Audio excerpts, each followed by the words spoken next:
Pakistan is the type of place we need to be building a strong bridge to. We need to be working together with, and we need to be creating value for the whole world. It's a perfect example of what's been wrong with the previous administration and how we need to fix it under the leadership of President Trump. I think there's a lot of misperceptions in the U.S. about Pakistan. I think it's a very misunderstood place. And, President Trump believes in economic diplomacy. For me, Pakistan is one of those very unique opportunities that's been overlooked, and we hope to build a bridge with close allies.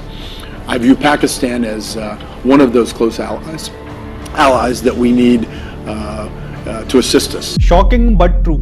Corrupt, dysfunctional और आतंक परस्त पाकिस्तान को America का ally बताने वाला ये शख्स है जेंट्री बीच, टेक्सास का ये बिजनेसमैन जो यूएस प्रेसिडेंट ट्रंप का करीबी और ट्रंप के बेटे डोनाल्ड ट्रंप जूनियर का दोस्त है। ट्रंप परिवार और जेंट्री बीच के बीच आपस में बिजनेस इंटरेस्ट हैं।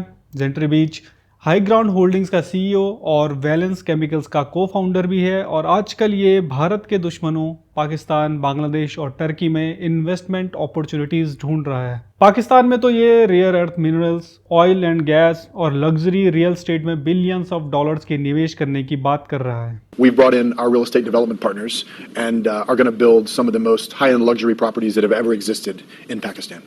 We're very excited about that, and we think the people deserve it.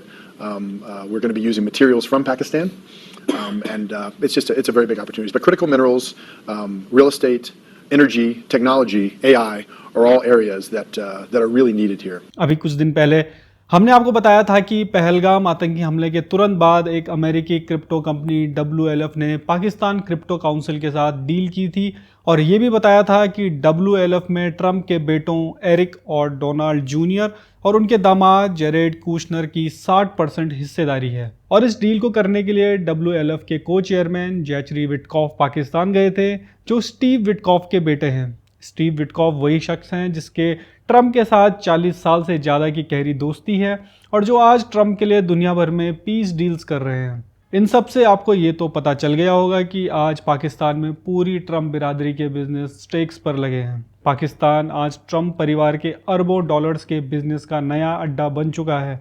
तो क्या पाकिस्तान के प्रति ट्रंप के बदलते और नरम रुख का कारण यही है जो ट्रंप कभी पाकिस्तान को जलील किया करते थे? So we are going to, that's right, we were paying 1.3 billion to Pakistan as aid, working out for many years. The problem was Pakistan, this is before you, Pakistan was not doing anything for us. They were really, I think, subversive. They were going against us.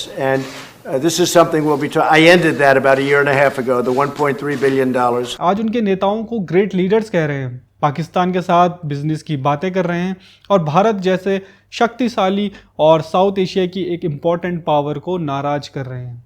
Trump आज geopolitics को business lens से देख रहे हैं। वो किसी statesman की तरह नहीं बल्कि एक बिजनेसमैन की तरह काम कर रहे हैं और भारत पाकिस्तान को भी शायद ट्रंप बिजनेस लेंस से ही देख रहे हैं।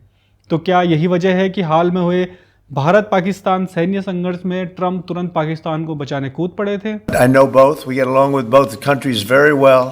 Good relationships with both, and I want to see it stop. ऐसा इसलिए क्योंकि ट्रंप के बेटे डोनाल्ड ट्रंप जूनियर और जेंट्री बीच की दोस्ती आज ट्रंप परिवार के बिजनेस इंटरेस्ट का एक बड़ा हिस्सा बन चुकी है।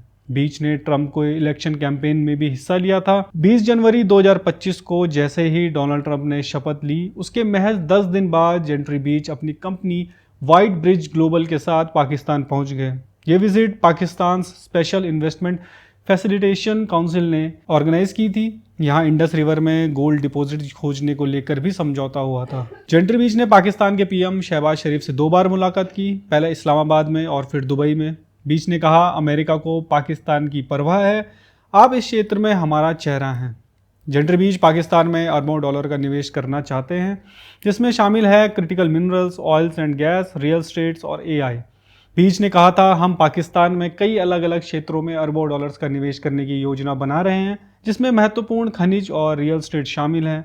रियल एस्टेट्स के नज़रिए से हमने अपने रियल एस्टेट डेवलपमेंट पार्टनर्स को साथ लाया है और मैं पाकिस्तान में अब तक देखी गई कुछ सबसे हाई एंड और लग्जरी प्रॉपर्टीज़ बनाने जा रहा हूँ। जेंट्री बीच पाकिस्तान के बाद बांग्लादेश भी गया, जहां उसने अंतरिम सरकार के मुख्य सलाहकार मोहम्मद यूनुस से मुलाकात की। उसने गैस, एरोस्पेस और रक्षा क्षेत्र में बड़े निवेश का वादा किया। बीच ने यूनुस से कहा, आपने शानदार काम किया है, अब बांग्लादेश में निवेश का वक्त है। यह सब ट्रंप के शासन के शुरुआती दिनों में हो रहा था। इसके अलावा जेंट्री बीच टर्की को ग्लोबल हब ऑफ प्रोडक्शन भी बनाना चाहता है। रिपोर्ट्स के मुताबिक जेंट्री बीच की व्हाइट ब्रिज ग्लोबल ने दुबई में तुर्की के फर्म टेरा होल्डिंग्स के साथ एक जॉइंट वेंचर पर भी हस्ताक्षर किए हैं। मतलब ट्रंप बिरादरी हर उस देश में इन्वेस्टमेंट कर रही है जो एंटी इंडिया रुख रखते हैं। तो यहाँ पर एक सवाल उठता है कि जब भारत और पाकिस्तान के बीच हाल ही में सैन्य झड़पें तेज हुई तो ट्रंप ने मध्यस्थता की पेशकश क्यों की? इसके पीछे क्या सिर्फ शांति की मंशा थी? जी नहीं, जेंट्री बीच समेत ट्रंप बिरादरी के व्यापारिक हित पाकिस्तान में दांव पर थे। ट्रंप परिवार के रियल एस्टेट और अन्य व्यवसायों को दक्षिण एशिया में बढ़ाने की योजना थी और पाकिस्तान में स्थिरता उसके लिए जरूरी थी। ऑपरेशन सिंदूर में भारत की कार्रवाई पाकिस्तान समेत ट्रंप के लिए भी हैरान करने वाली थी। ट्रंप बिरादरी के स्टॉक्स नीचे जा रहे थे, तो ऐसे में बिजनेस इंटरेस्ट को प्रोटेक्ट करने के लिए सीज फायर जरूरी था। तो क्या ट्रंप सच में भारत और पाकिस्तान के बीच शांति करवाना चाहते थे, या ये बस पाकिस्तान में ट्रंप बिरादरी के बिजनेस इंटरेस्ट को सुरक्षित रखने की कोशिश थी? ये सवाल हम आप पर छोड़ते हैं। तब तक के लिए आप देखते रहिए द पैम्फलेट। धन्यवाद।